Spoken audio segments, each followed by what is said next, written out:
So we're on the way to Knoxville with KK. KK decided she wanted to hang out with us today, and we are going to the Knoxville Fishing Expo. Knoxville Fishing Expo, I think is what it's called, right? Or is it the East Tennessee? Oh, you're right. Yeah, it's a Fishing East Tennessee. East Tennessee. I don't know. I want to say Knoxville because that's where it's at. East Tennessee Fishing Show. East Tennessee Fishing Expo. That's where we're headed.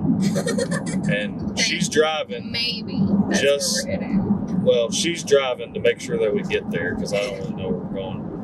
But what are you laughing about? Well, you have to give me directions once we get to Knoxville. Yeah, I'll be the navigator, I guess. But you got to tell me where we're going. The East Tennessee Fishing Expo. You can say it. I can't say it. It sucks. Anyways, I can say it. KK can say it. That's cool. So we are looking for KK. What are we looking for? Handmade stuff. Handmade stuff.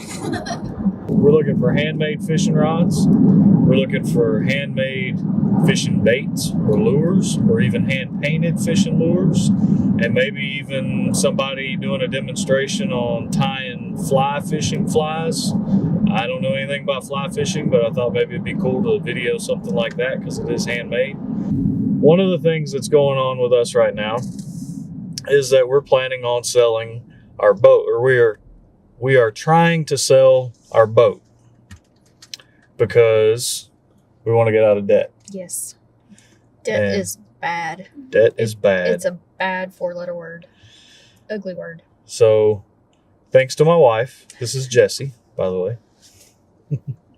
So, thanks to her insight and dedication to the damn Ramsey. Oh gosh. The damn Dave Ramsey method. So, we got to start over with that one. Wow. So, thanks to her dedication to the Dave Ramsey method and our budget and using envelopes to pay for everything. Cash and the envelope method. Don't pay for The anything. envelopes don't pay for much, but You have to have cash. they hold the money that's going to pay the bills. So Yes. we have to have the envelopes. That's an important part. Okay. By doing that, we've been paying down on her car for the last few months, and we've done quite well. Now we're working on trying to sell the boat. We've held on to the boat until springtime, hoping that it'll be easier to sell towards springtime. It looks like we've got a person that's coming and may be interested. They've already taken a look at it. They just want to take the boat out and test it and that kind of thing. So hopefully it'll be sold this weekend. Now, not having a boat sucks, but being out of debt's better. So that's what we're going to do is we're going to get out of debt, and then we're going to try to find a way to get a boat maybe in a year or so. Until then, KK, what are we doing until then? We're starting. You're not any help. Oh, okay. We're hiking, and then we're fishing. And that's called? I don't know. No, it's called hike fishing. Oh. So we're going to put it together. Yeah, you did okay. All the clues together. So we're going to try hike fishing. So one of the things I want to look at while we're at the East Tennessee Fishing Expo today. Did I get it? I think that's what it's called. Okay. So one thing that I want to do while we're there is to see if there's any options for a telescoping fishing rod that we could collapse and take apart and stick in the backpack, and then we'll hike all around Panther Creek Park and maybe walk down to the lake and try fishing down there. Not exactly what I want to do, but at least I'll be able to go fishing, and I'll maybe write about it on the blog, and that'll just have to suffice until we get a boat again. Probably can't do much worse fishing off the bank at Panther Creek Park than what I've been doing trying to fish off the boat. So maybe we'll learn something and I'll get in better shape in the process. maybe all of us will get in better shape. Yeah, you're in good shape, but you're still young. I got a shape too, it's just round, and I don't like it. So I want to get in a different shape. You're not exactly round. I'm rounder than I would like to be. So, all right. Say bye-bye, KK. But Bye.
So what are the ones that you're working on, what's it called? It's a scud or a sow-bug pattern. Okay.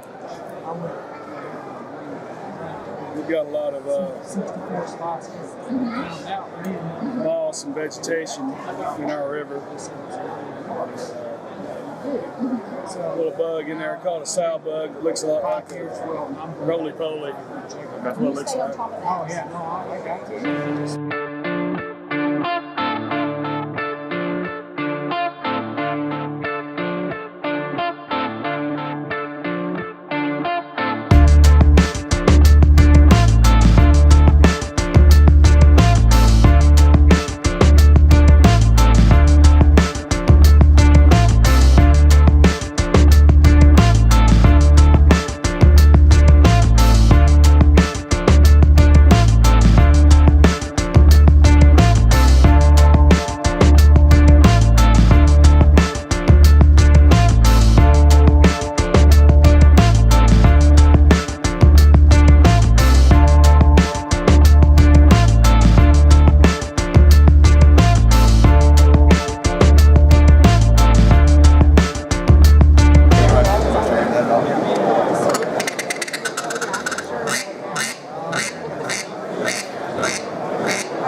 I'm not used to those metal rings. I said I've never blown a metal ring. See, I took the larger, like the Glen Scobie style, the 3/4 inch. I took those and sized it down to a 5/8 bore. And I'll blow this bit.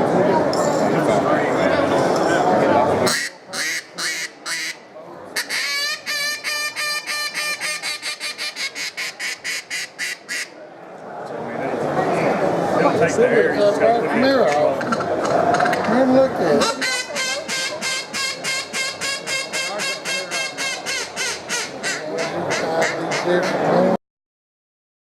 What's the rules in fly tying? Just make it look like something that might be interesting? You know, the thing for me is following a bait fish profile. For us on the Little Red, the fish really key in on, they like yellow, they like something with a little bit of flash in it, and they like that articulation. The key to tying streamers is finding that pivot and that swivel as far as the fly design. And depending on the level of the river and the generation on the depth, you know, it gets into even more detail as far as line weight, sinking line anywhere from 150 grain to 450 grain, and that really depends on your sink rate, you know, so that has a lot to do with the water flow. These right here, the ones that I'm tying with these are fish skulls. These are the small ones, and this is gonna give you a little bit slower fall rate. We fish out with 150, 200 grain sink tip, which is a 24 or 12 foot kind of lead head. It's weighted. So anyway, that's really what I'm targeting here is skinny water streamer. I think he liked us. We're going to dinner. I'm going to dinner tonight with some coworkers from Yeah, so we'll be here. Lashing that down. Yeah, lunch tomorrow. Let's do it. Making sure everything's pretty uniform before I completely tighten it down. That bucktail, it pushes a lot of water too, meaning that the hair fibers are coarse. So when they're going through the water, they push water, and I truly believe that those trout can feel that water displacement. So when you're using materials like this, it kind of it allows them to be able to find that fly with the movement. More same as the ribs on a plastic bait or something. Exactly. It gives them more vibration, that type of thing in the water. Exactly. Water displacement, water movement, things like that. You know, so. I'll let you get back to work. So.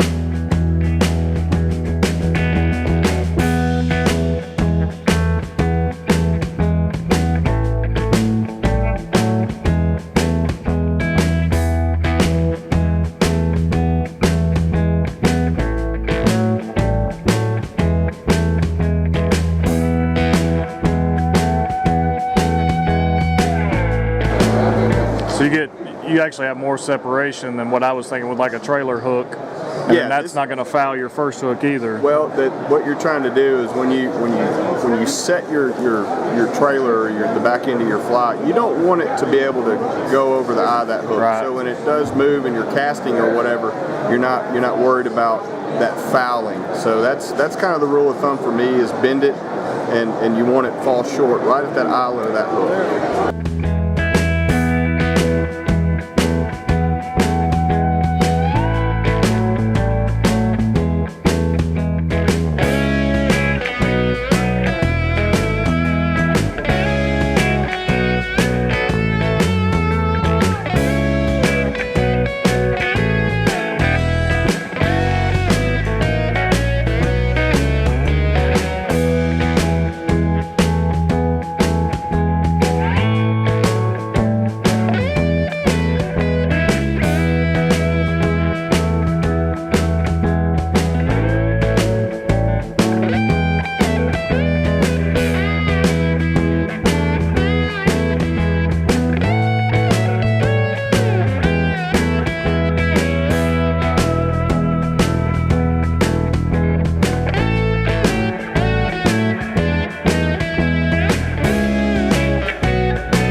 This is something that I do that I don't see anybody do. This is kind of my thing. What I'm doing is I'm dropping these little beads in there.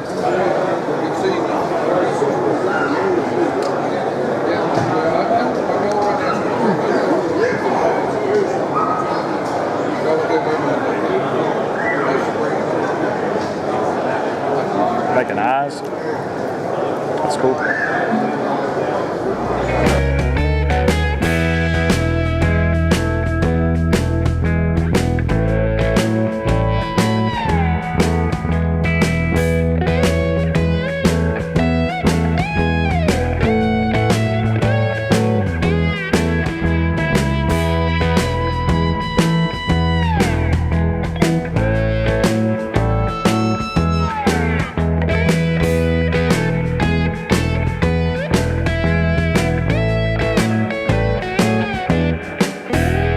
This is like a Russian version of a great horned owl that we would have here in the United States. Now, being an owl, he can definitely see very well, just like the falcon could.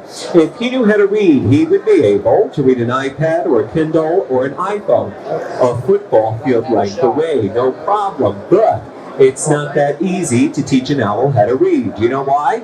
They're not that smart. They're the dumbest birds in the world. I'm not saying that to be mean, I'm saying that because that's the truth. Do you see his eyeballs? His eyeballs, bigger than my eyeballs are. They take up so much room in his head, in his skull, not enough room for a big brain. So every single owl in the world, big eyeballs, little brain. We as people, as human beings, we have these little eyeballs. So what do we get? Big brain. We're very smart. Most of us, at least, are very smart. Now everybody, do me a favor. Roll your eyes for me. He can't do that. His eyeballs, they're stuck in his head, fixed in place by a big bony ring that cradles them. So when the owl wants to look at something, what does he have to do? Turn his whole head, right? Do me another favor. Can you guys turn your head to the right as far as you can go? Go to the left. We as people cannot go that far. Only 7 bones in our neck, 7 vertebrae. A giraffe has 7 bones, 7 vertebrae in his neck, but an owl has 14 bones, 14 vertebrae in his neck. That's what allows the owl to turn his head from one shoulder all the way to the other. Now, I do actually have some bad news. Sprinkles here. She was the last animal of the show, but if you do me a favor, try waving goodbye to her. You might get a hedgehog wave. Goodbye back. I need one more hedgehog wave, please. There we go. All right, let me see if we can get at least one more wave out of her. There we go. So we're on the way home, and we did find a few of the things we were looking for. We found 2 out of 3 of custom handmade things that we were looking for. We found a custom rod maker. We found some guys that were flying ties, and They were flying ties. okay, so we found guys that were tying flies. Y'all just like making fun of me. Oh, you make it so easy. So we found guys tying flies, and we did not find anybody making custom or handmade fishing lures. Typical fishing show that you would normally see. There were bass boats, there were kayaks, there were fishing lures, there were rods and reels and all kinds of stuff. I would say as a whole, for handmade crafts and things like that, it's probably not great for anybody to go to look for handmade stuff. We picked out the things that we were interested in. We got some video, met some cool people. So lastly, we did find one thing. Lastly, you know what lastly means? Like, that's the last thing we're gonna say. Last. I said lastly. You're saying last. Yeah, like Lassie, like lastly. So, lastly, is that better? Yeah. KK, what was your favorite part? The animal show. I forgot about the animal show. They had a lot of different birds and an armadillo. What else did you see? A hedgehog, right? So, Flamingo. Flamingo's a bird. Owl. I know. So, They had the little fox thing. yeah, the fox. I forgot about the fox. There was some pretty cool stuff with the wildlife show. I know what the other thing I was going to say. Telescopic fishing poles. Not going to find them. Apparently, hike fishing is not as big a thing as we thought it might be. There wasn't a single fishing pole in the whole place that you could put in a backpack. Nobody's interested in that. Everybody's got $60,000 bass boats to put their poles in, so no luck there. We'll keep looking and let you know where it goes. Anything else you want to say, KK? No? You going to sleep back there? All right. Thanks for watching.